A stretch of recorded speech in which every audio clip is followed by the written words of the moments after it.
Jadi saya sering mendamaikan orang Kristen sama orang Islam sama orang Buddha di Rohingya. Nanti rencananya setelah pulang dari sini saya akan ceramah dulu Natal di Ungaran, nanti langsung ke Rohingya di Thailand. Karena apa? Yang menyebarkan agama Islam di Jawa ini berasal dari Thailand, dari Kochi, Vietnam, dan Burma. Maka wajah saya rodok kecina-cinaan.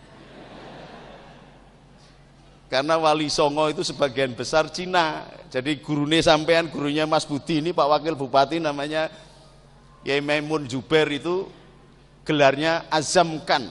Jadi masih keturunan dari Sunan Ampel, Sunan Giri kalau nggak salah. Maka mbah tandanya gampang, yang agak kecina-cinaan itu nek duwe alis gini alisnya dawa. Ini mesti keturunannya kalau nggak dari Burma, dari Thailand. Kalau enggak dari Vietnam. Nah, saya kebetulan dari Vietnam. Dari Maulana Iska turun ke Sunan Giri turun ke sebelah saya. Maka nama Cinanya adalah Tan Kim Han. Tapi karena saya pakai begini, enggak ada yang berani gitu loh. Karena sampean masih Cino Toro, jadi Cino ketoro. Kalau saya kan Cino Ratoro. Enggak ketoro. Kayak Gus Dur itu keturunan Cina, Tan juga marganya. Bahkan yang namanya Pangeran Jinbun itu namanya adalah Tan Kim Wat. Ketika menjadi raja Islam di tanah Jawa namanya Raden Patah. Maka dilahir dari darah Jingga, diperistri oleh Brawijaya kelima. Punya sepupu dari darah Petak berasal dari Thailand, namanya darah Petak ini namanya adalah Pangeran Hun Sen atau Husen. Nama Cinanya adalah Tan Kim Seng. Sekarang makamnya di Mojokerto terkenal betul dengan nama Syekh Abdul Qadir Min Sin. Lah nek Gus Dur keturunan dari Raden Patah, tetapi yang lebih dekat kepada garwane Raden Patah itu punya adik juga namanya Tan Boliang, namanya Raden Rahmat. Namanya Sunan Bonang, Tan Bun An. Kalau sampean ke Kudus, itu ada seorang guru dari Cina yang sangat luar biasa menjadi gurunya Sunan Kudus. Putranya Sunan Ngudung, namanya Husin Azam Khan. Punya anak namanya Ja'far Sodik, Sunan Kudus yang kedua. Sebenarnya muridnya Kiai Tan Lian Sing.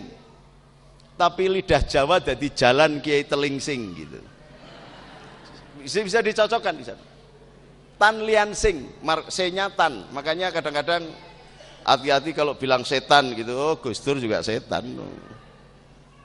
Karena apa? Marga itu Tan. Jadi yang memasukkan Islam ke tanah Jawa ini orang-orang Cina Selatan. Maka disebut Sunan. Suhunan, guru dari selatan. Kayak saya begini durung pantas jadi kiai maka disebut Gus. Kalau sudah tua nanti sudah kelihatan bijaksana, sudah lembut gitu kayak Pak Edi, maka disebut kiai. Kiai itu dari bahasa Cina kia dan i. Kia jalan, i lurus. Jadi jalan tol itu termasuk harusnya kiai karena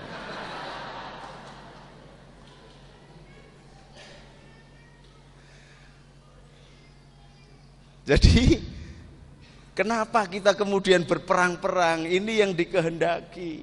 Jadi pecah belah. Teman-teman Nasrani itu sudah 399 cabangnya, pecahnya.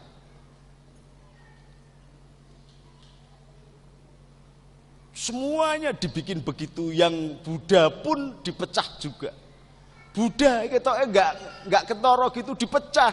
Ada yang namanya Nichiren Shosho berpusat di Jepang, dipecah biar hancur. Yang Hindu sama, ini sama. Pecahan pertama Kristen dan Katolik dulu, pecah. Sampai orang-orang Katolik dulu dibantai teman-temannya Pak Robi itu 3,5 juta orang dibantai oleh temannya Pak Robi. Yang Kristen dari Martin Luther King. Apa ini terus akan begitu? Kalau mau bantai-bantaian silakan, jangan di Indonesia. Indonesia ini oleh Hadratus Syekh Hasyim Asy'ari yang mengambil rujukan dari Rasulullah Muhammad SAW, dikumpulkan semua makhluk yang beragama apapun dan dibikin fakta pertahanan yang namanya Piagam Madinah. Yang barang siapa ada orang Yahudi diserang dari luar, orang Islam siap membela. Yang ada orang Nasrani diserang, dibela. Yang beragama Zoroaster dibela.